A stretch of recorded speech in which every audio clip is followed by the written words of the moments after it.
Bienvenidos a La Odisea Salvaje, un podcast sobre las historias que compartimos. Soy Mario Martínez y este es nuestro segundo capítulo. Antes de entrar en materia, creo que es necesario detenerme un momento y daros las gracias. En primer lugar, a todos los oyentes que habéis dedicado unos minutos de vuestras ajetreadas vidas a escucharme hablar sobre Homero en nuestro primer capítulo. En un mundo como el actual, que andamos siempre con tantas prisas de un sitio para otro, sobre todo en las ciudades grandes, no existe mayor generosidad que la del tiempo. Así que espero haberos hecho buena compañía en el transporte público, mientras hacíais la cena o mientras dabais un paseo o hacíais deporte. Gracias sobre todo a aquellos que me han escrito para darme su opinión y sus ánimos para seguir tras el primer capítulo. Espero que los siguientes programas sigan a la altura. En segundo lugar, quiero mencionar a un nombre propio, que es Guillermo Masarellano. Guillermo es mi amigo y no solo eso, sino que se ha encargado de animarme para que participe en una serie sobre el Grial en su canal de YouTube de Pura Virtud, Cine y Literatura que podéis ver y que es el germen en realidad de este proyecto. Este proyecto mismo, La Odisea Salvaje, ha recibido difusión y ha recibido mucho espacio en sus redes sociales y gracias a esa generosidad de Guillermo el proyecto está llegando a muchísima más gente. Así que le debo muchísimo y desde aquí quiero dejar para la posteridad mi agradecimiento. Guillermo, muchísimas gracias, amigo. Y ya para meternos un poco en faena, aviso que hoy volvemos a hablar de Homero. Como han podido ver en el título, vamos a hablar de Homero como educador. Si en nuestro primer programa nos adentramos en su realidad histórica, rastreando los lugares y los años en los que pudo vivir, hoy hablaremos de su importancia. ¿Por qué seguimos estudiando a Homero casi 3 milenios después de que recitara sus poemas? Nuestra respuesta es muy clara y constituye el núcleo de todo este proyecto. Homero importa porque sentó las bases de una formación y de una cultura sobre las que se ha edificado nuestra civilización hasta el día de hoy. A pesar de los cambios, de la llegada de nuevos dioses, revoluciones, guerras, ideologías, imperios, que se han alzado y se han desaparecido a lo largo de los siglos, los valores que ensalzó Homero en la Ilíada y la Odisea siguen siendo un espejo en el que mirarnos hoy para ser hombres mejores. Es decir, la Ilíada y la Odisea son nuestra aspiración y nuestra inspiración y motivación, para ser no solo hombres mejores, sino para ser los mejores hombres. Veremos después esto qué significa. Si queremos comprender esta dimensión de Homero, como educador, como inspirador, como fundador de nuestra civilización, de lo que hoy llamamos Occidente, hay un nombre fundamental. En el programa anterior, para comprender al Homero histórico, nos subimos a los hombros de un gigante, Robin Lane Fox, y hoy nos subimos a los de otro, Werner Jaeger. Este programa, y debo ser completamente honesto y reconocerlo, es un análisis, un resumen o una discusión sobre los 3 primeros capítulos de su libro inmortal, que es Paideia, los ideales de la cultura griega. En España, al menos, y supongo que en buena parte de Latinoamérica, está editado por Fondo de Cultura Económica. Es un libro grande, de casi 1200 páginas, pero no podemos parar de recomendarlo, porque es de esos libros que nos acompañan durante toda la vida, a los que debemos volver una y otra vez como fuente de consulta, de sabiduría y de comprensión. Probablemente el libro que mejor ha comprendido la cultura griega y que mejor la ha sintetizado, a pesar de que nos pueda parecer lo contrario por su vastísima extensión. Bien, para responder a la pregunta que nos hacíamos, ¿por qué seguimos hablando de Homero casi 3 milenios después de que recitara sus poemas?, vamos a recorrer 5 grandes bloques temáticos, como digo, de la mano de Werner Jaeger, de sus 3 primeros capítulos de Paideia. En primer lugar, vamos a explicar el concepto básico de la educación griega, que es una palabra, es arete. Vamos a explicar qué es la arete. Una vez hayamos explicado lo que es, explicaremos sus raíces y cómo se refleja en la épica homérica. De qué manera Homero elaboró el concepto de arete hasta convertirlo, aunque no de manera explícita o consciente, en un instrumento de formación. Seguiremos estudiando cómo Homero utilizó el mito y el ejemplo como herramienta pedagógica y terminaremos explicando cuál fue su cosmovisión, qué es la cosmovisión homérica que sus poemas nos han legado para la posteridad. Bien, como hemos comentado, el principio todo comienza en la arete. Si vamos a hablar de Homero como educador, como ya hemos explicado, el primer paso que debemos dar es comprender a qué nos referimos con el concepto educación. Bernard Jagger, tiene una definición que a mí me gusta mucho. Habla de la educación como una función natural y universal de toda comunidad humana, que tiene contenidos morales y prácticos. Entre los griegos, como entre la mayoría de las comunidades contemporáneas, incluía mandamientos religiosos y morales.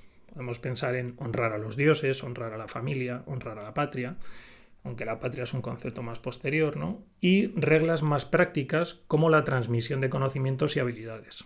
Podríamos pensar, por ejemplo, en los oficios, en las habilidades de la guerra, de supervivencia, etc.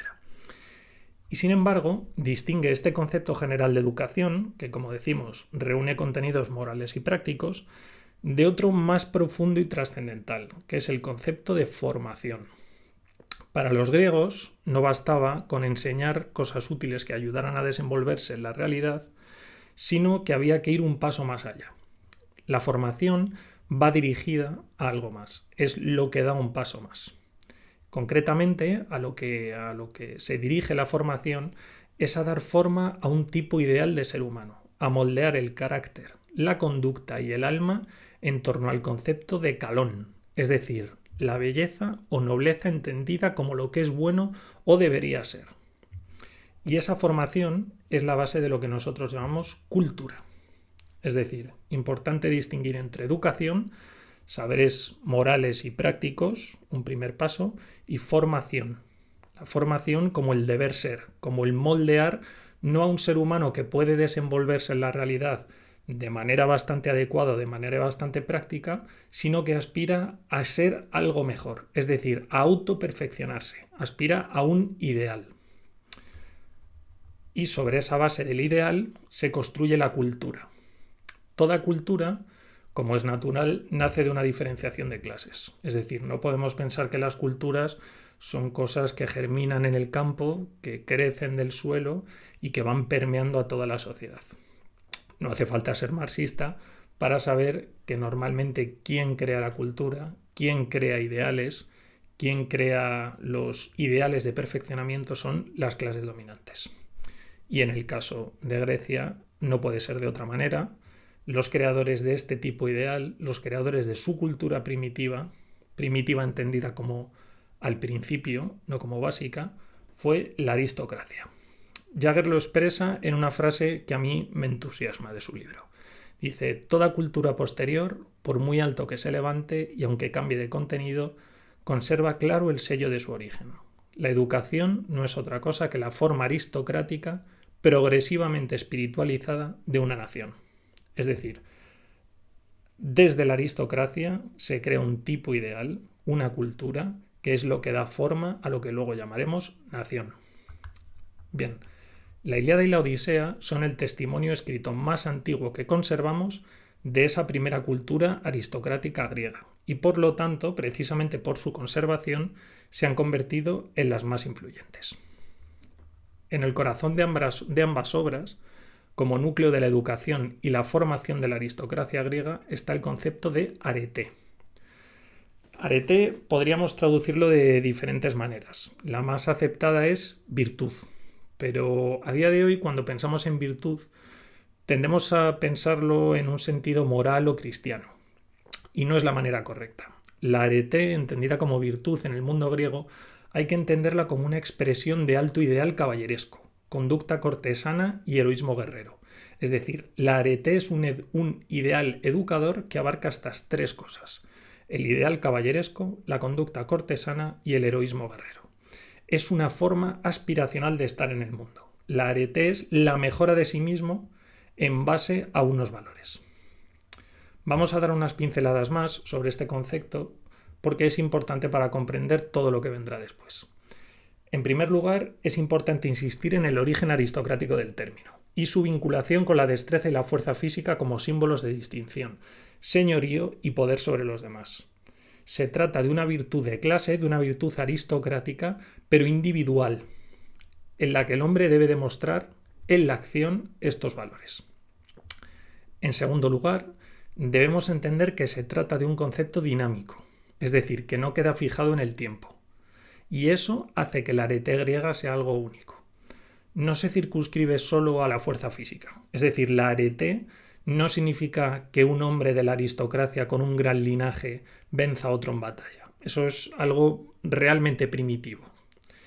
Ya en Homero vemos una apertura de ese término, es decir, Homero no exalta la arete como la de un guerrero más fuerte que el otro. Y en la Odisea, especialmente, Homero ya vemos que pasa de exaltar la fuerza y el combate a exaltar también la prudencia y la astucia. Con el tiempo, la arete dejaría de estar ligada únicamente a la guerra. De hecho, en las ciudades-estado surgidas tras la época homérica, el ideal acabaría teniendo un sentido más ético y cívico. La excelencia, la arete, abarcaba habilidades para la guerra en defensa de la polis, es decir, la fuerza física, y la fuerza física está muy ligada a la clase aristocrática, que es la que ejerce la guerra, pero también importaba ser un ciudadano virtuoso, un hombre de bien. Es decir, la arete implicaba habilidades físicas y habilidades éticas. En este proceso de apertura de la arete, de apertura de la virtud, la educación, por supuesto, juega un papel clave y Homero está en el centro de ello. En sus poemas, Homero muestra que la nobleza no es solo un linaje lustroso, sino un sentido del deber. Es decir, el joven tiene la obligación de medirse no solo con sus pares, con los otros hijos de la aristocracia, sino de medirse con el ideal de lo que debe ser. Es decir, el competidor no son solo los otros jóvenes junto a los que marcho en el ejército, no son solo los otros jóvenes que están recibiendo lecciones de un filósofo. El mayor rival de mí mismo es mi yo mejor, mi yo potenciado, mi yo ideal. El linaje desde luego importa en Homero. No estamos hablando de que la arete sea un concepto democrático, eso llegará muchísimo después, siglos después. El linaje importa, la arete es un concepto aristocrático. Pero el linaje pierde su lustre si aquel que porta sangre noble no demuestra su valor y su voluntad de alcanzar un ideal, ese yo potenciado. Por eso, el héroe homérico puede demostrar sus aptitudes tanto en la guerra como en la paz, en el combate con los enemigos o en las pruebas de los juegos como los que se organizan en honor del caído Patroclo. La cuestión es demostrar la arete, la virtud y conquistar el prestigio del reconocimiento. Es decir, aprovechar cualquier circunstancia de la vida como una vía para la mejora de mí mismo. No podemos pasar por alto esta última frase que he comentado. La cuestión es demostrar la arete y la virtud y conquistar el prestigio del reconocimiento, porque el reconocimiento nos lleva a otros dos conceptos fundamentales para entender lo que es la arete. Y estos dos conceptos son la aristeia y el honor. Bien, la aristeia supone ese esfuerzo de los mejores por situarse a la cabeza de sus pares. Ese esfuerzo donde decimos que los jóvenes, que los guerreros, intentan vencer a sus pares, a los que marchan a su lado en el ejército, o contra los que combaten. Es decir, la aristeia es ese intento por ser el mejor entre los mejores, sobresalir por encima de todos. La guerra o la paz, es decir, el combate o los juegos donde se simula la guerra, los Juegos Olímpicos, por ejemplo, son solo medios para demostrarlo. Bien, en la Ilíada encontramos numerosos ejemplos de esta cosmovisión. Por ejemplo, cuando Glauco se enfrenta a Diomedes, dice: Hipóloco es su padre, me engendró, de él tengo mi prosapia, es decir, mi linaje lustroso. Cuando me mandó a Troya, me advirtió con insistencia que luchara siempre para alcanzar el precio de la más alta virtud humana, es decir, de la arete, y que fuera siempre, entre todos, el primero, es decir, la aristeia. El linaje, por lo tanto, es transmisor. El linaje es el privilegio que te concede competir por la aristeia, por alcanzar tu arete. Te hace pertenecer a la clase aristocrática. Pero no es suficiente. Te da un contexto en el que un educador te puede transmitir unos valores, normalmente un padre o un preceptor, pero no es suficiente. La nobleza te educa para la arete, pero tú como aristócrata debes ejercerla. Existe un ejemplo incluso mejor, que es uno que vamos a comentar a lo largo de todo el programa. y es el discurso del anciano Fénix a Aquiles durante la delegación que los aqueos mandan a Aquiles para sacarlo de su cólera. Esto, si no me equivoco, ocurre en el canto 9. Aquiles está apartado del campamento aqueo, se niega a salir a combatir junto a los griegos y los troyanos están venciendo a los griegos.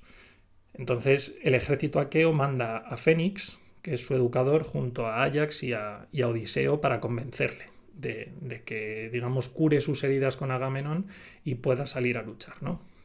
Bien, Fénix es el educador de Aquiles, es quien recibió la responsabilidad de educarle de manos de su padre Peleo cuando Tetis, la madre de Aquiles, lo abandona. Bien, Fénix recuerda a Aquiles que fue instruido para destacar entre sus iguales, es decir, la aristeia, pero no solo en el combate, sino también en el uso de la palabra, porque la grandeza del héroe se mide tanto por sus hazañas como por su capacidad para hablar con justicia y persuasión, algo que luego la Odisea seguirá desarrollando en extenso. La tradición homérica, incluso situada en los albores considerados primitivos de su cultura, de la cultura helénica, ya nos muestra un refinamiento complejo que no separa la fuerza del verbo. El dominio de la palabra, nos dice Jaeger, significa la soberanía del espíritu. Es decir, no basta con que Aquiles sea el mejor entre los guerreros.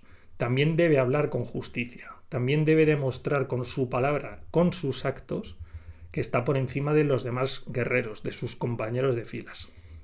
Bien, hablábamos antes de dos conceptos muy ligados al arete. Son la aristeia y el honor. Ya nos hemos adentrado un poco en la aristeia, pero, como hemos mencionado, el honor está íntimamente ligado a la arete. Bien, en los tiempos homéricos, la virtud estaba necesariamente ligada al mérito reconocido por los demás, a la admiración y recuerdo como base de la gloria y la inmortalidad. Esto es muy importante tenerlo en cuenta. No bastaba con que el héroe fuera el mejor, con que hablara con mucha sabiduría, con que fuera equilibrado, con que tuviera grandeza de alma. El héroe necesitaba la constatación de la superioridad sobre sus pares. Si no, la arete quedaba incompleta. Era, por lo tanto, un pilar fundamental del orden social. No basta con ser el mejor, los demás me tienen que reconocer como el mejor. Si nos fijamos, hasta cierto punto el leitmotiv de la Ilíada, es decir, la cólera de Aquiles, está en el honor, en su prestigio, en su arete, insultada por Agamenón, que provoca su salida del campo de batalla. Dice Jaeger, de hecho, que el reconocimiento de la grandeza de alma como la más alta expresión de la personalidad espiritual y ética se funda en Aristóteles, como en Homero, en la dignidad del arete. Es decir, el honor es uno de los grandes componentes del arete, es casi lo que funda el arete. Llega a decir, de hecho, Aristóteles, que lo cita Jaeger en su libro, que el honor es el premio del arete, es el tributo pagado a la destreza. Por lo tanto, recapitulamos, la arete como excelencia, como virtud caballeresca, como virtud cortesana, como valentía en el combate y sobre todo como tipo ideal de mí mismo, es decir, como ser aspiracional, como yo aspiracional, como yo como versión mejor de mí mismo. Y la arete compuesta de dos conceptos, la aristeia, es decir, la competencia contra mis iguales, el demostrarme el mejor entre los mejores, el mejor de los aristócratas, y por otra parte el honor, además de ser el mejor entre los mejores, que los mejores me acepten como tal.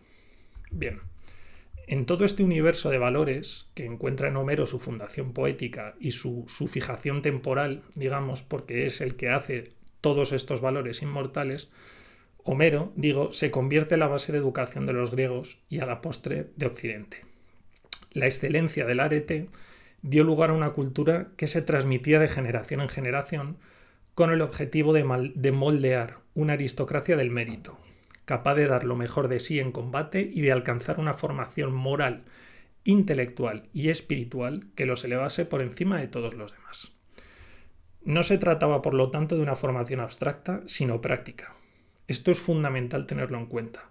Cuando los jóvenes leían a Homero, cuando aprendían y absorbían estas lecciones de arete, aristeia y honor, lo que estaban aprendiendo era un principio formativo práctico.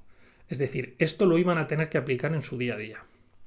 Aristóteles, con toda la distancia temporal que lo separa de Homero, es una consecuencia de esta cultura. Aristóteles vive cientos de años después de Homero, pero sigue en este universo referencial. Y para él, por ejemplo, cuando habla del yo, habla de un yo orientado a la belleza. Pero ese yo no es meramente el ego o el yo físico, sino el ideal al que aspira cualquier hombre. Y la belleza no es lo meramente estético, sino la expresión del más alto heroísmo moral.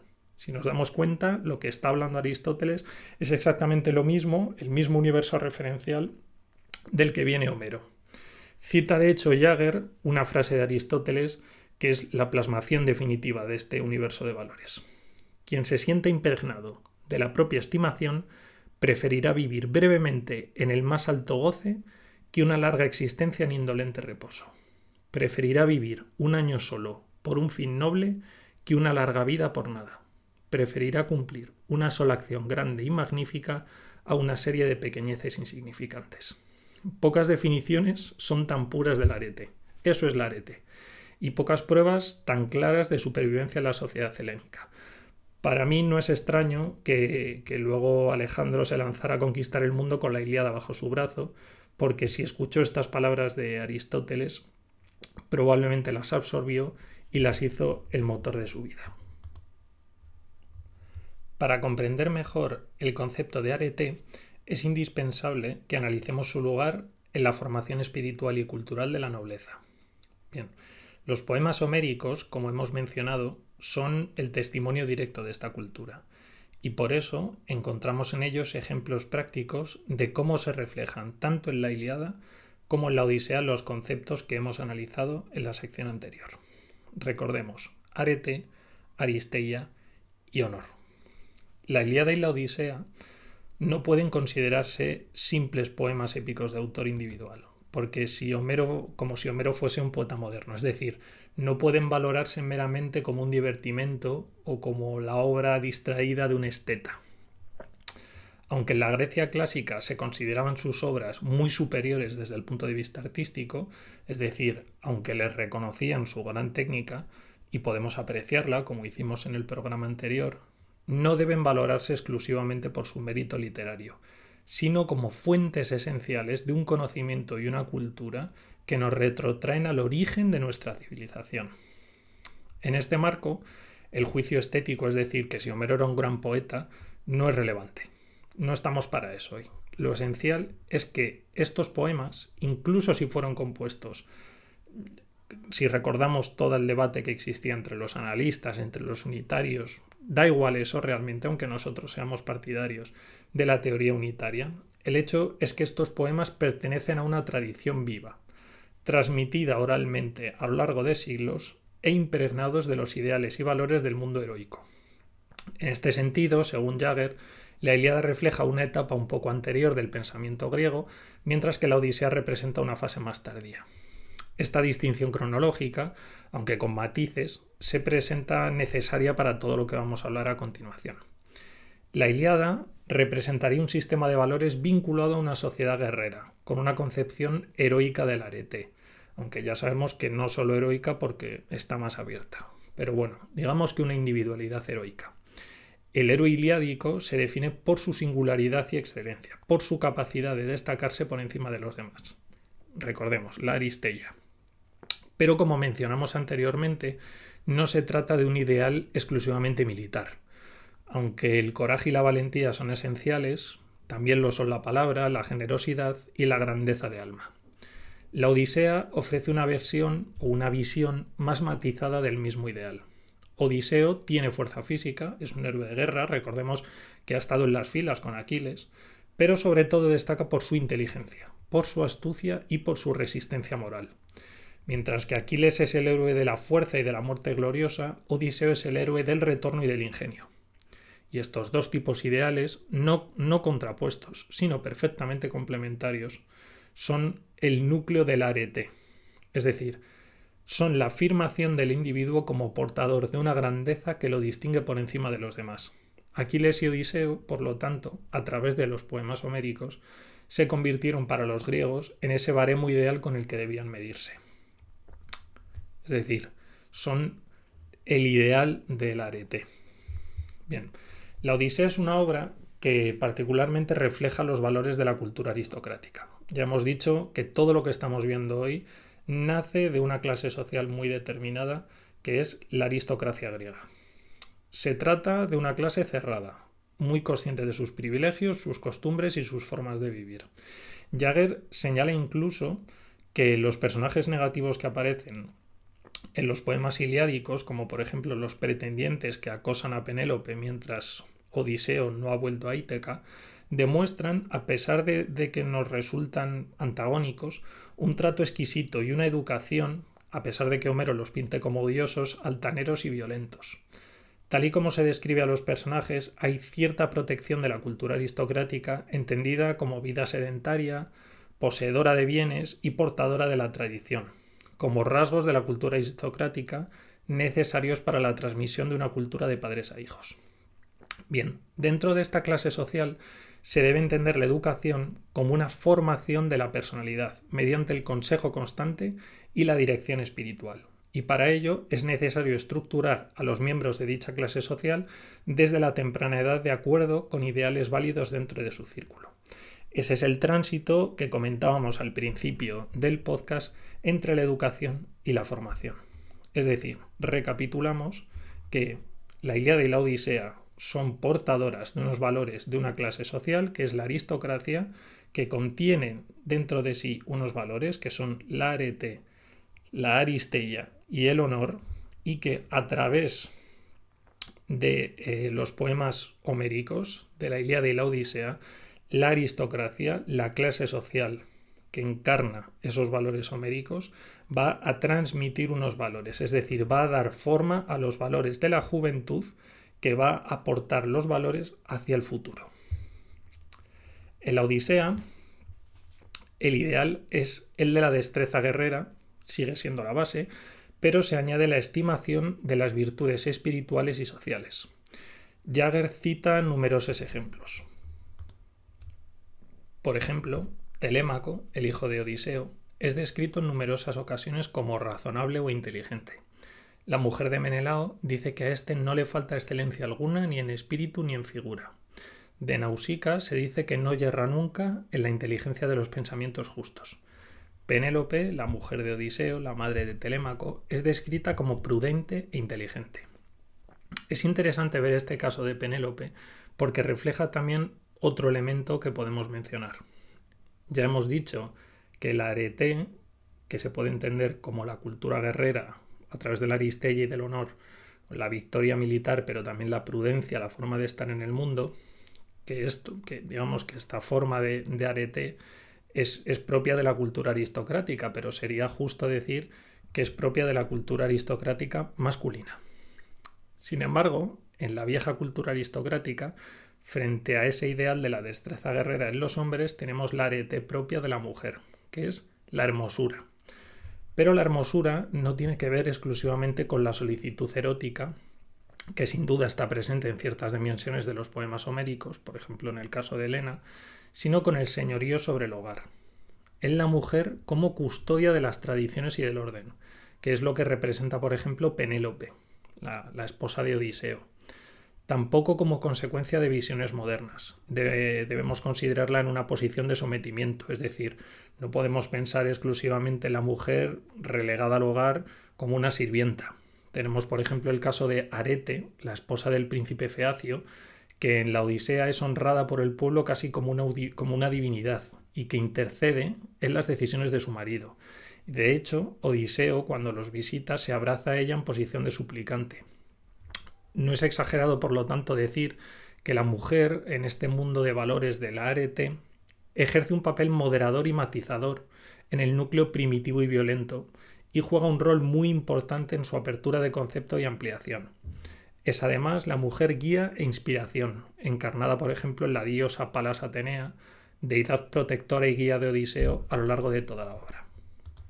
Bien, dicho esto, y habiendo entendido que la Ilíada y la Odisea son dos instrumentos de la transmisión de los valores entre la clase aristocrática de la Grecia primitiva, vamos a ver algunos ejemplos prácticos. Tenemos un ejemplo del rol educador de la poesía y su extensión y expansión del concepto de arete en la Ilíada y otro en la Odisea. En el caso de la Ilíada tenemos el canto noveno, que es el que ya hemos mencionado anteriormente, con la embajada de Fénix, educador de Aquiles, junto a Áyax y Odiseo, que trata de sacar a Aquiles de su cólera y devolverlo al combate. Bien, Fénix es una figura muy interesante. En la tradición mítica, en la que seguramente se inspiró Homero a la hora de crear y recitar sus poesías, el maestro de los héroes no era Fénix, sino un prudente centauro llamado Quirón, que habitaba en las selváticas montañas de Tesalia. En la Ilíada, Homero lo sustituye. Su lugar lo ocupa Fénix, pero Quirón no desaparece, porque de hecho hay un pasaje en el que Patroclo aplica un remedio a un guerrero herido y según nos explica el héroe, ese remedio lo aprendió de Aquiles, que a su vez lo había recibido de Quirón. El poeta Píndaro, posteriormente, mucho después de Homero, también hablará de Quirón como el educador de Aquiles. Sin embargo, claro, hubiera sido extraño que un centauro tesalio apareciera en medio del campamento aqueo durante el asedio de Troya, así que Homero lo más probable es que adaptó la tradición y creó el personaje de Fénix. Este es uno de los mayores ejemplos en la obra y en general en la poesía homérica de la dinámica maestro-discípulo. No es casualidad además que se presente junto a esos dos héroes, Áyax y Odiseo, puesto que Áyax personifica la acción y Odiseo personifica la palabra. Es decir, de alguna manera, Áyax y Odiseo son representaciones del tipo ideal de arete. Áyax como gran guerrero victorioso, fuerte, que ejemplifica la victoria militar, y Odiseo como el héroe sabio, prudente y equilibrado. Y entre medias, Fénix como preceptor. Aquiles, por mediación de Fénix, debería encarnar, igual que su preceptor, una vía intermedia, alguien que aunase tanto, digamos, la ética, la sabiduría, el saber estar en el mundo y la fortaleza militar. Aquiles debería ser tan grande como Áyax y como Odiseo, puesto que une en su misma figura las dos cosas. De hecho, es lo que pretende Fénix. Utiliza el ejemplo negativo, de hecho, la némesis, le habla durante su monólogo de la cólera de Meleagro, para educar a Aquiles y demostrarle que debe salir de su cólera, que debe salir y volver a combatir. Fénix está educando a Aquiles en este momento, está recuperando su papel de preceptor a pesar de que el guerrero ya sea adulto.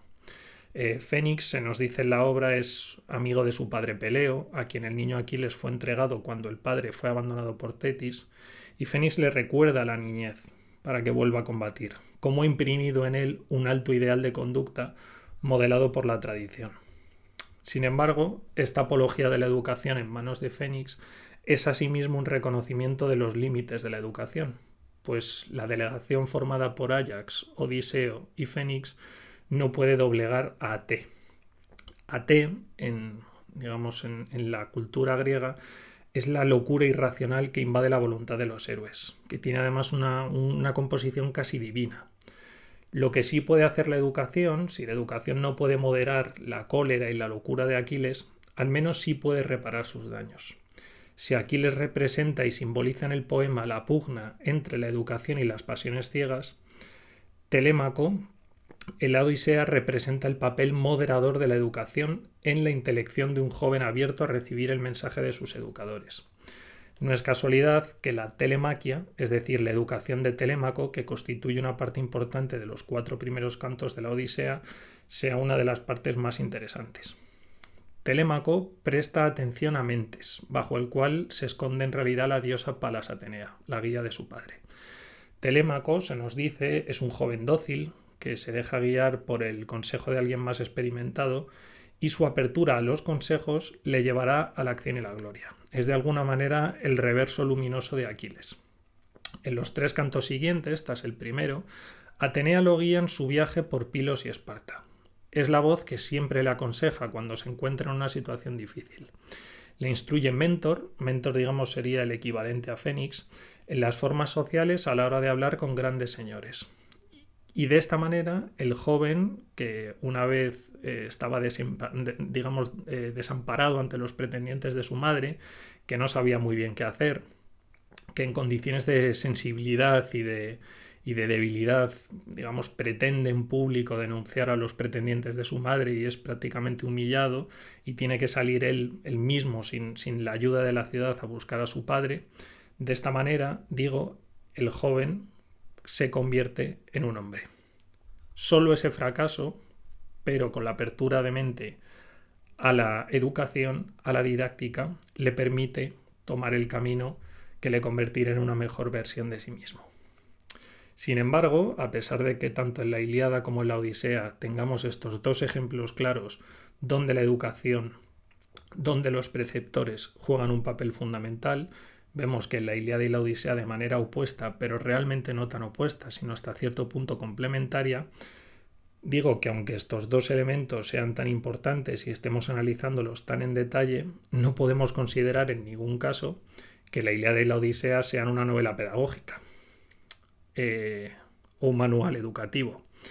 Homero achaca el cambio de Telémaco a la inspiración divina, pero esta inspiración no es mecánica. Telémaco no es un recipiente inútil que se mueve al dictado de Atenea. Tiene agenda propia y motivaciones. Se mezclan en él la inspiración divina y el impulso natural interno. La inspiración despierta en él, en su interior, algo que ya se encontraba ahí. Digamos que Atenea y que su mentor, en realidad, que son una y la misma cosa, simbolizan esa unión de lo divino y lo humano en la figura del educador. Y por supuesto también representan al buen educador, que no es el que machaca al alumno para crear otro maestro a su imagen y semejanza, sino que lo ayuda a potenciarse a sí mismo, es decir, a ser su mejor versión. Por lo tanto, vemos que la educación, cuando hablamos de Homero, y esto es importante porque volveremos a ello a final del podcast, la educación, es decir, la transmisión de los valores dentro de una clase aristocrática que se expresa en la poesía épica homérica, tanto en la Ilíada como en la Odisea, tiene un papel importante. Es decir, aunque los dos poemas no sean explícitamente educativos o explícitamente didácticos, sí tienen una importancia fundamental. Y los maestros juegan un papel simbólico muy importante, tanto Fénix como mentor. Mentor sobre todo por ser, digamos, una transposición o por estar inspirado por Palas Atenea. Pero es importante, y esto es importante sobre todo, lo voy a recalcar de cara al final del podcast, que la educación no es perfecta. Es decir, la educación tiene sus límites, ya lo hemos visto en el caso de Aquiles, que no hace caso a su mentor. Y la educación, sobre todo, no es algo mecánico. Una vez el mentor le dice algo a su alumno, no significa que el alumno vaya a aceptarlo de manera clara o vaya a aceptarlo de manera idéntica. El alumno lo recibe y lo elabora de una manera compleja. Y eso Homero lo narra de una manera muy bella porque combina la inspiración divina con la inspiración humana. Los dioses, a través de los mentores, ayudan a los alumnos, pero son los alumnos los que, inspirados por los dioses, tienen que desenvolver su propio corazón para convertirse en la mejor versión de sí mismos. Bien, continuando con la telemaquia, continuando con la educación del joven Telémaco, nos encontramos en realidad con muchos elementos universales de crecimiento y educación que cualquier joven de hace 3000 años y de hoy se va a encontrar. Por ejemplo, los consejos de un viejo amigo experimentado que ejerce como maestro. Los miedos de la madre que no quiere ver marchar al hijo y que el joven debe ignorar para completarse como hombre. El padre perdido como héroe ejemplar y el viaje a un lugar extranjero como campo de crecimiento. Todo ello con la mano divina que ejerce como protectora, como guía en el camino y de chispa para la transformación, pero como chispa, no como losa. Bien. Antes de terminar este segundo bloque, es fundamental destacar la importancia que tiene el ejemplo en esta significación pedagógica. Es decir, en el mundo del arete, de la aristeia y del honor, transmitido a través de los poemas homéricos, a través sobre todo de los ejemplos de Aquiles y de Telémaco, debemos tener en cuenta que el ejemplo es la palanca fundamental de la educación. Estamos en una época donde no existen todavía recopilaciones de leyes ni de pensamiento filosófico, como las que luego irán apareciendo en Grecia tras Homero. Por lo tanto, el ejemplo y su transmisión a través del entorno, la familia y el hogar paterno, cristalizados en la épica homérica, en los poemas, se convierten en la guía de conducta más clara para los jóvenes.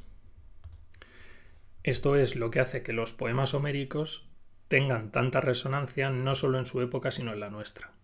No quiero dejar aquí de citar a dos autores, por supuesto, el primero a Werner Jaeger, que dice que las sagas contienen el tesoro de bienes espirituales que constituyen la herencia y el alimento de toda una nueva generación. Es decir, las sagas son el bien espiritual que nos han legado las generaciones anteriores y que están llenas de ejemplos en los que nos podemos identificar.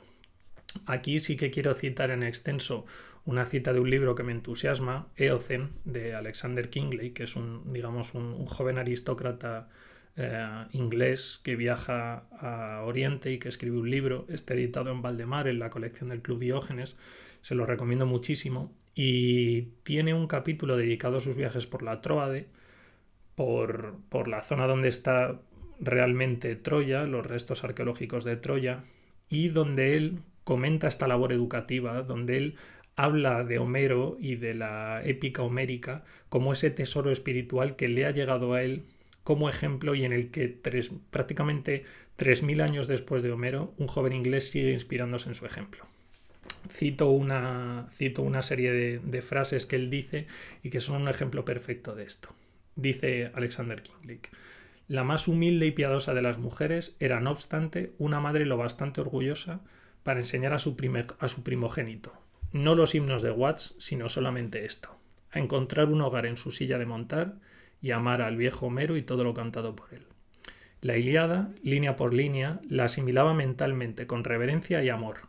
Del mismo modo que una anciana se sienta para leer su Biblia, así yo, como si me conviniese para mi propia lucha en este mundo temporal, leía y releía la Ilíada. La Ilíada lo era todo para la raza humana: historia, poesía, revelación. Y las obras de los hombres eran insensateces y vanidades que pasarán como los sueños de un niño, pero el recuerdo de Homero perdurará para siempre. Un erudito comentarista sabe algo de los griegos, pero tomemos a un niño salvaje y dejémosle solo durante 12 meses con cualquier traducción de Homero y llegará a estar 20 siglos más cerca del espíritu de la vieja Grecia. Homero, para nosotros, es el equivalente a Mentor y a Fénix. Utiliza los ejemplos de Aquiles y de Telémaco, igual que esos maestros utilizaron en sus monólogos a Meleagro o, por ejemplo, a Orestes, en el caso de Mentor, para educar a sus pupilos. En los ejemplos que utilizaron Mentor y Fénix y en los ejemplos que Homero ha utilizado con nosotros, está la fuerza de la convicción que forma parte constitutiva de la ética y la educación aristocrática, que en siglos posteriores se extenderá a categoría fundamental, ya no solo para la aristocracia, sino para toda la humanidad. Creará paradigmas que constituirán la base fundamental de una cultura que es la que nosotros llamamos hoy cultura griega, luego cultura grecolatina y después cultura occidental. Bien, y si ya hemos visto cuál era el universo de valores y la cosmovisión de valores a través del arete que había consolidado la clase aristocrática de Grecia, y luego hemos visto de qué manera Homero sirvió como transmisor de todo este universo de valores, y hemos visto cuál era su función didáctica, ahora vamos a entrar de lleno en su labor como educador. En la Grecia antigua, Homero no era solo un poeta, fue una autoridad espiritual y formativa, un auténtico educador de pueblos, cuya voz acabó siendo casi sagrada, mucho más allá de lo meramente moral o estético. Platón, aunque fue crítico con la poesía en su proyecto filosófico, decía que los poetas tenían que salir de las ciudades para no influir en la población, reconoció la influencia pedagógica de Homero y llegó a decir que Homero era el primer educador de Grecia, en el sentido del gran educador de Grecia. No como una metáfora, sino como una verdad cultural plena. Su poesía fue durante siglos el horizonte, el tipo ideal, la potencia en la que se inspiraron generaciones enteras en torno a valores, emociones y pensamiento. Para los jóvenes griegos, incluyendo el joven Alejandro, que fue emperador del mundo, Homero era el máximo ejemplo, los héroes homéricos eran el máximo ejemplo al que podían aspirar.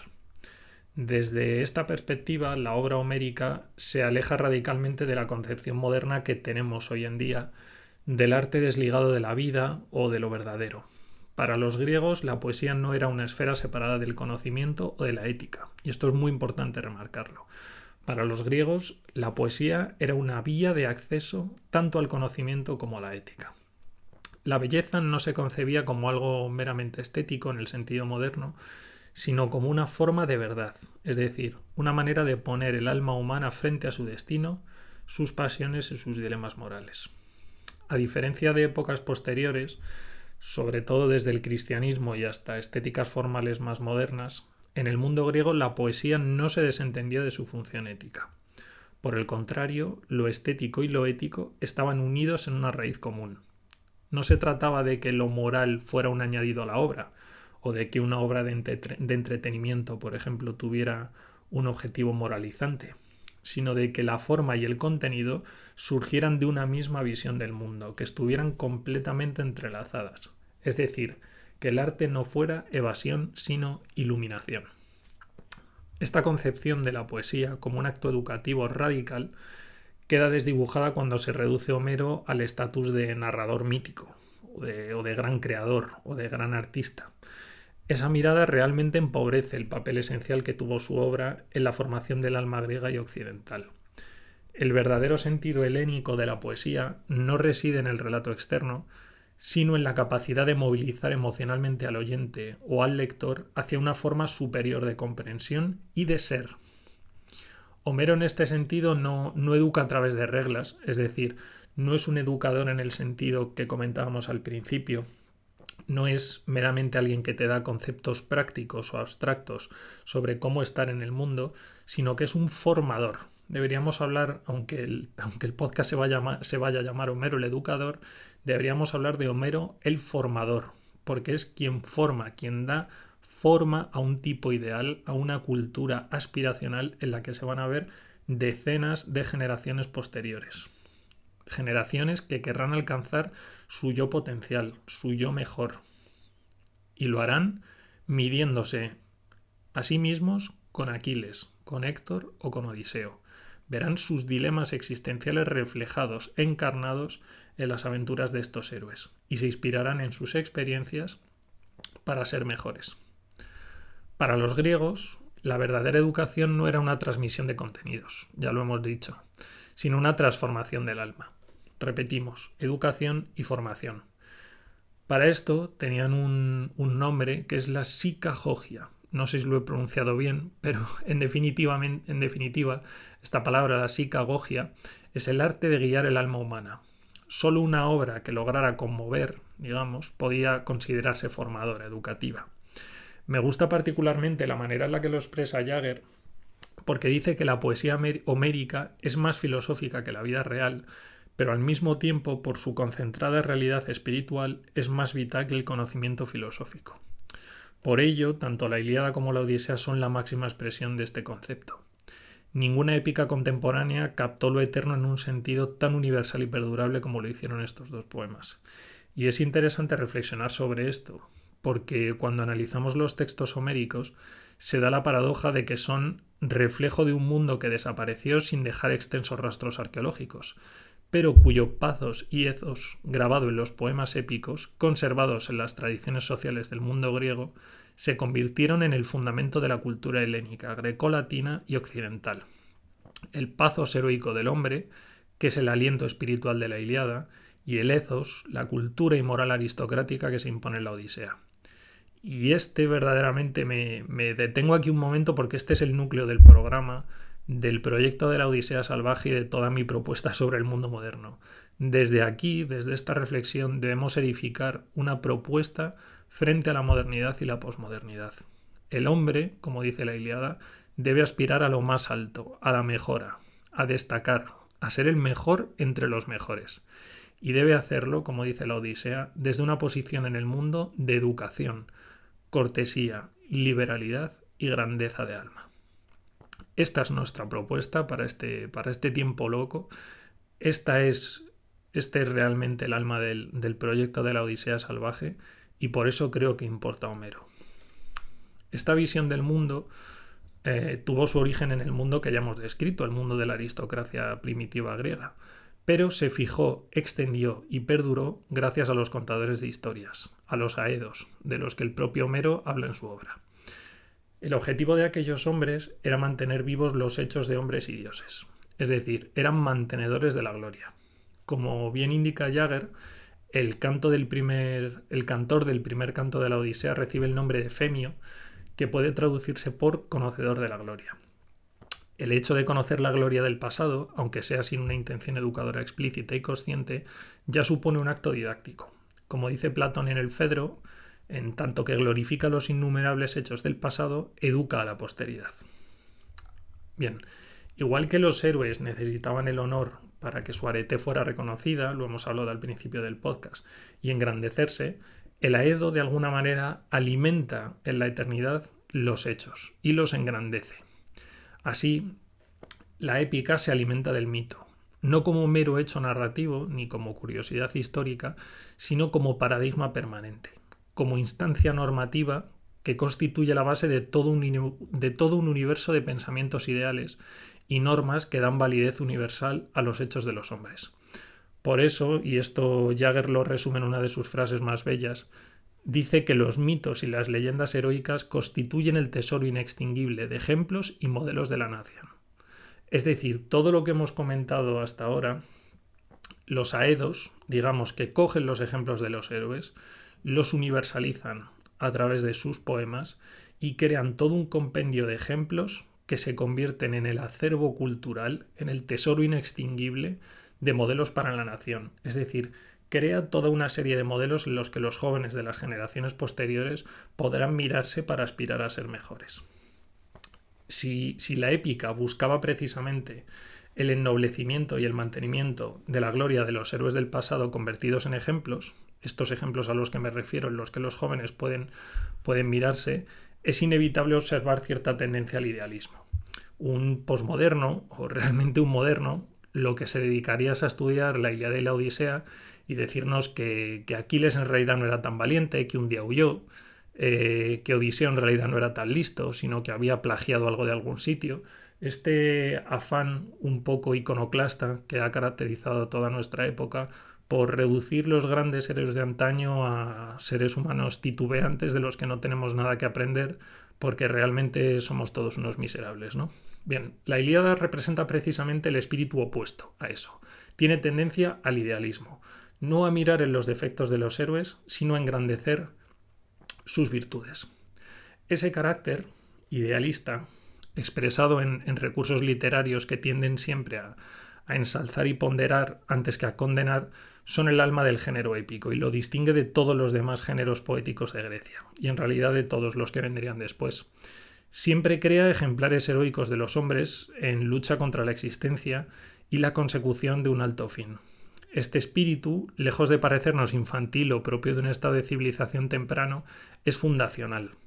De hecho, está detrás de las dos grandes aportaciones del mundo griego, la tragedia, por un lado, que hereda el material mítico como campo de acción y su espíritu ejemplificador, y la historia y la filosofía, por otro, nacidas y desarrolladas en discusión con las concepciones del mundo contenidas en la tragedia y la poesía épica. Bien, si nos adentramos en los textos homéricos, vamos a encontrar diferentes formas de esta idealización y composición que acabamos de describir. En la Ilíada nos vamos a encontrar con un protagonismo de las acciones y combates individuales centradas en los héroes que nos recuerdan a la épica militar y violenta. Este tipo de acciones, centradas no solo en lo personal, la victoria de un héroe sobre otro, sino en lo ético, nos describen la aristeia del héroe. Ya hemos pasado sobre ello. Tenemos, por ejemplo, la del Tírida Diomedes, la de Agamenón, la de Menelao contra París, la de Héctor y Áyax, Aquiles y Héctor, etc. La gran innovación de la Ilíada, que esto no lo hemos comentado antes, nos adentramos ahora en ello, es unir todas esas aristeias en una narración conjunta. Podemos entenderla, por poner un ejemplo moderno, como un gran crossover en términos cinematográficos. Quizás en la épica troyana en la que se inspiró Homero a la hora de componer sus poemas, ya existían narraciones sobre los combates entre Menelao y París Alejandro, ¿no? O entre Héctor y Áyax, o entre Aquiles y Héctor. Pero la gran innovación de Homero es unirlas todas en una.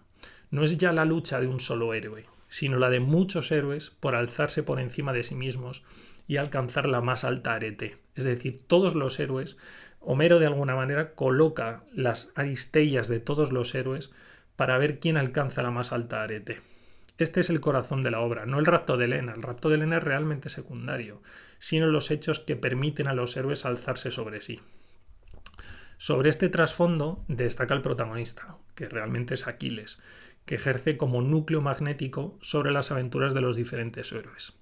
Da forma a sus acciones y lo transforma de lo que podría ser un mero relato bélico en una historia más profunda sobre el conocimiento de la vida y del dolor humano. Esto es lo que convierte a Homero no en un mero cronista, sino en un intérprete creador de la tradición. Esto es fundamental entenderlo porque aquí reside la magia de Homero como gran arquetipo del contador de historias. Él no está contando la guerra de Troya, él está interpretando espiritualmente la guerra de Troya. La interpretación espiritual de los mitos y de los hechos del pasado, la creación, digamos, a partir de los mitos, es una forma radicalmente novedosa.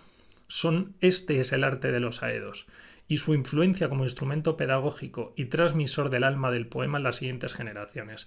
Esto es lo que hace a Homero un genio, que no está contando la guerra de Troya, está contando las aristellas de sus héroes, concretamente de qué manera Aquiles alcanza su gran arete. Homero, en definitiva, está dirigiéndose a lo que importa, lo que puede apelar al público. ¿Puede apelar al público que Homero contara los 10 años de guerra de Troya?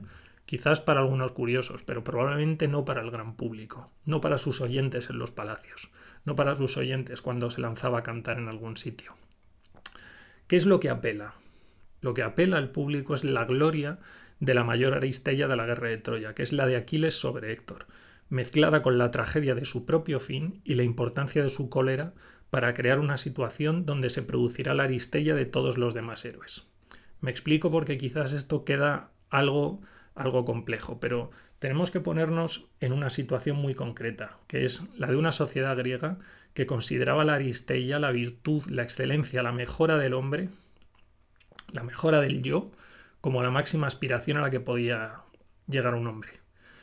No es como hoy en día, donde la máxima aspiración es hacer mucho dinero, conseguir una carrera y promocionarse en LinkedIn y decir todos los cursos que has hecho y lo que has escalado en la empresa.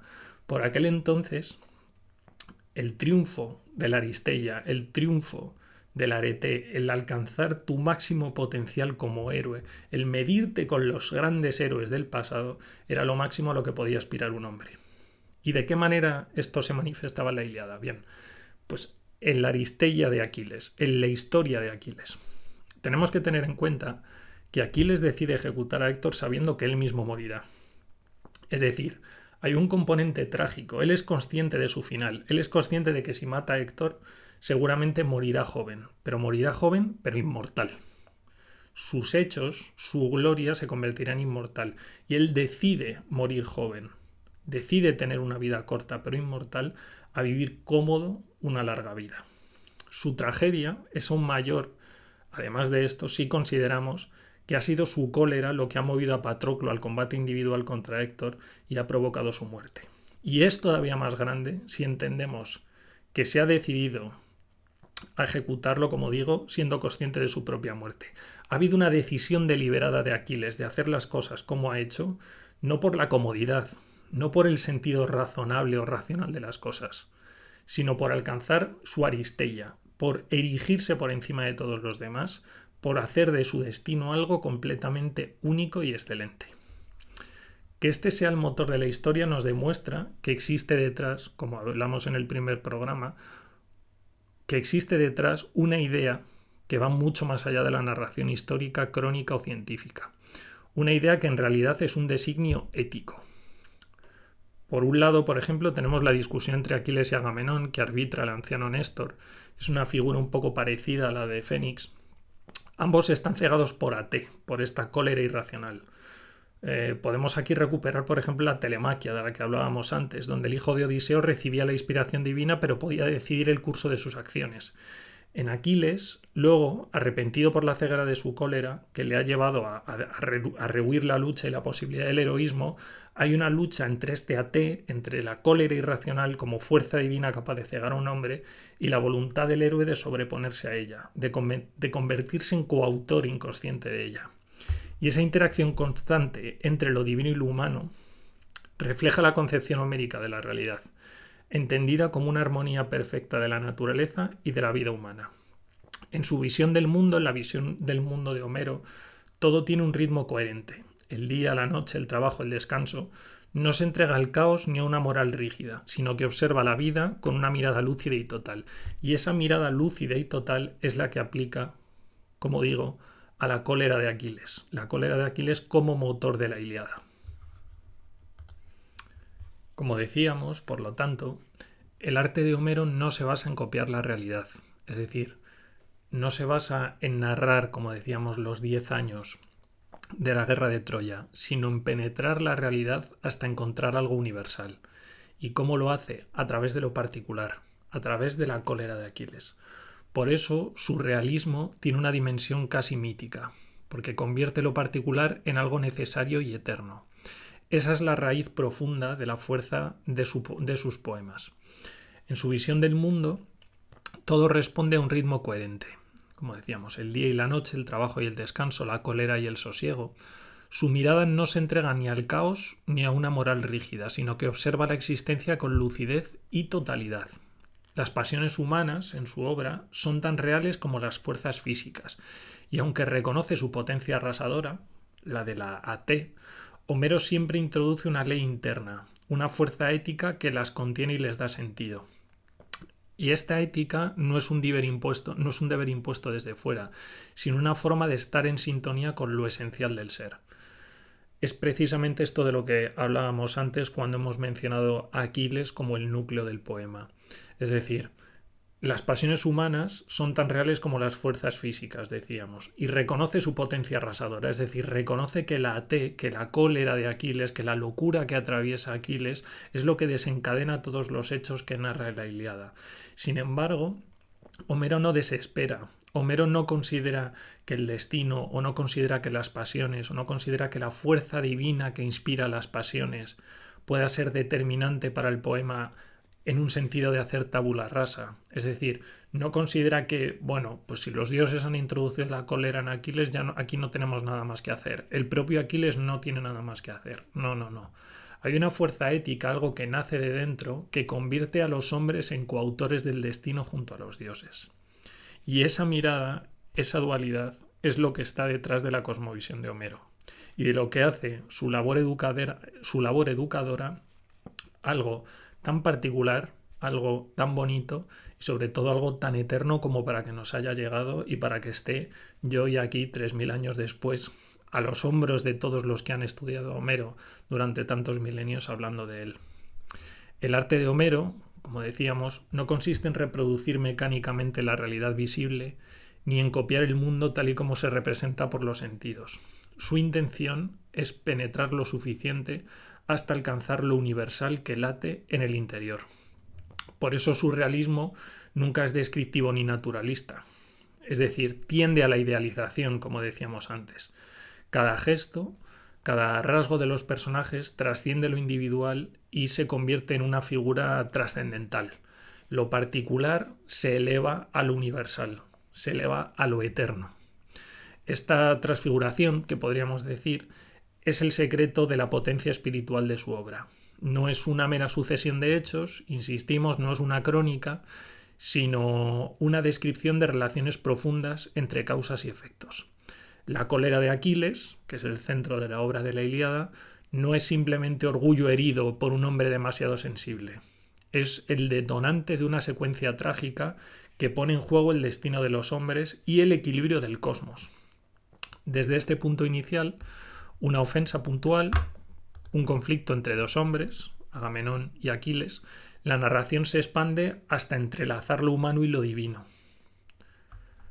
Aunque la intervención de los dioses es constante, no todo se reduce a un juego de marionetas movidas desde el Olimpo.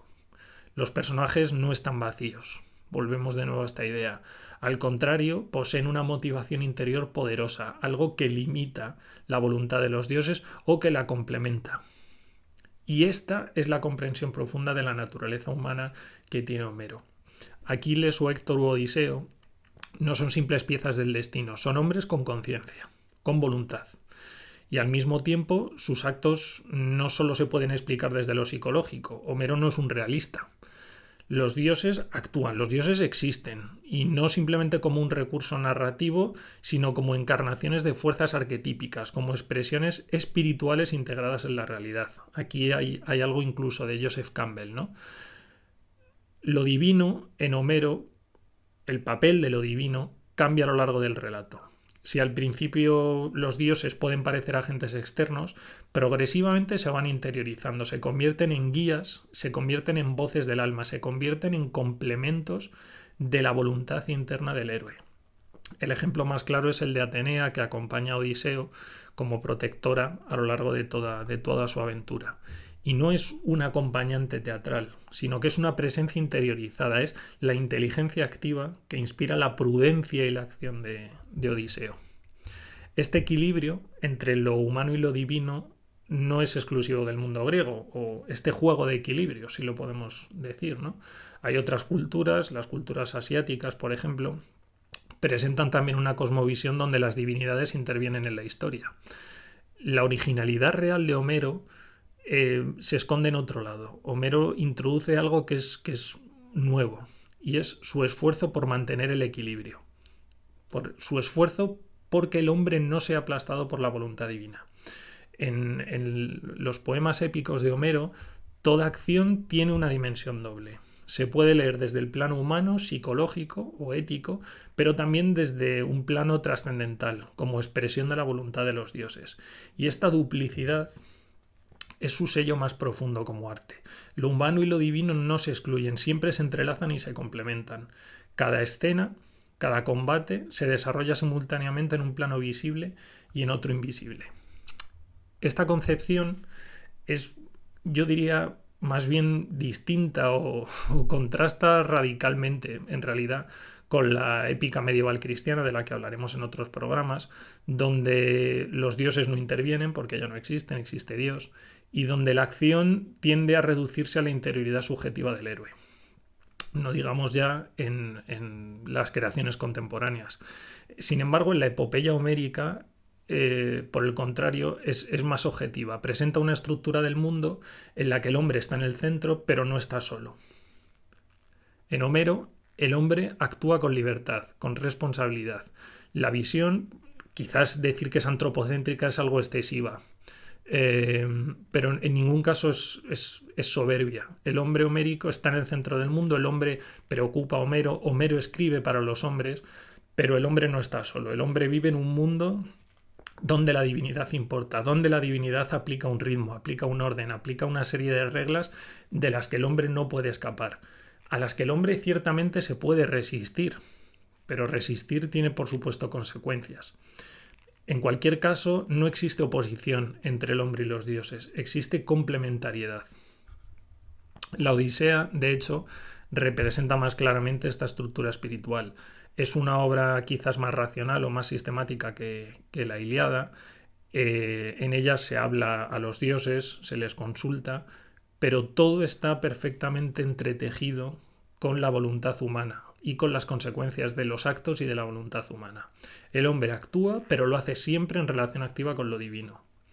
En la Ilíada, su pensamiento religioso y moral también está elaborado desde la omnipotencia de los dioses, concretamente desde la omnipotencia de Zeus, y muy ligada a un orden cósmico y ético.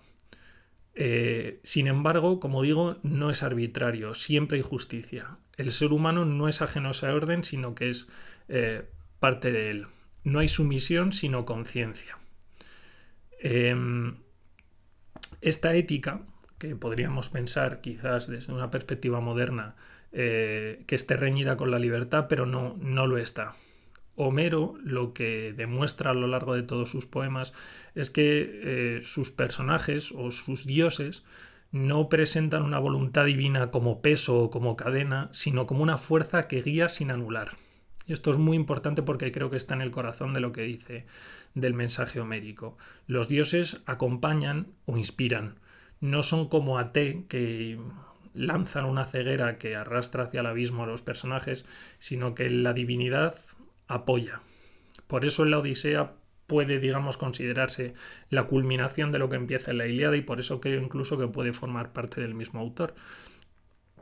porque toda la obra gira en torno a un conflicto entre el hombre y sus límites, entre el dolor, la pérdida y la restauración del orden. Y creo, sinceramente, que en este mensaje, en esta concepción de lo divino, del orden, del papel del hombre en el mundo en relación con los dioses, se esconde un mensaje verdaderamente tradicional de Homero, un mensaje en la tradición con mayúsculas que se ha extendido desde Homero hasta los grandes maestros de la tradición en épocas más recientes, que nos hablan siempre de esa chispa divina que habita en el corazón de todos nosotros y que puede ser potencialmente activada, que puede encender una chispa y que esa chispa puede provocar un incendio en nuestro corazón que nos provoca, como un fuego alquímico, nuestra transformación en un hombre mejor. En definitiva, y para ya terminar el programa de hoy, hemos visto cómo la poesía épica homérica nace dentro de un mundo muy determinado, el mundo de la aristocracia griega, cómo pivota en torno al concepto de arete, la arete entendida como el hecho, como la virtud, como la excelencia, como el hecho de que el hombre pueda alcanzar la mejor versión de sí mismo y que se puede descomponer a su vez en los conceptos de aristeia, como la competición o como el alzarse de los hombres sobre los otros hombres, no como una búsqueda de la dominación, sino como una búsqueda del poder propio, del mérito en una sociedad en la que al final compartimos nuestra existencia con otros, y el honor como el reconocimiento de esos méritos que estamos teniendo en nuestra comunidad. Hemos visto cómo Homero transmite esta arete, esta aristeia y este honor en sus poemas, y de qué manera en la Grecia de su tiempo y en la Grecia de los siglos posteriores fue conservado, fue alabado y fue transmitido de generación en generación, porque su mensaje de que el hombre puede llegar a alcanzar su mejor versión, calaba en la juventud, calaba en las generaciones venideras y ha seguido calando en las generaciones venideras hasta el día de hoy. En definitiva, creo que no solo por su maestría como poeta, que incluso podría ser algo secundario o podría ser una curiosidad intelectual para catedráticos y eruditos, Homero tiene que ser hoy una guía para todos los jóvenes y para todos los hombres de nuestro tiempo. Tiene que ser una guía, insisto, para convertirnos en una mejor versión de nosotros mismos. Homero nos provee de ejemplos. Esos ejemplos, como dice Jagger, que son el tesoro, que son un catálogo de grandes referentes a los que los jóvenes se pueden digamos, mirar o en los que se pueden contemplar. Homero nos provee de todos estos ejemplos, bien se llamen Aquiles, Héctor, Odiseo, Áyax, Diomedes. Todos ellos forman parte de nuestra personalidad. De alguna manera, todos nos tenemos que parecer a ellos para ser mejores hombres y para crear una mejor sociedad en el mañana, pero sobre todo para alcanzar la mejor versión de nosotros mismos.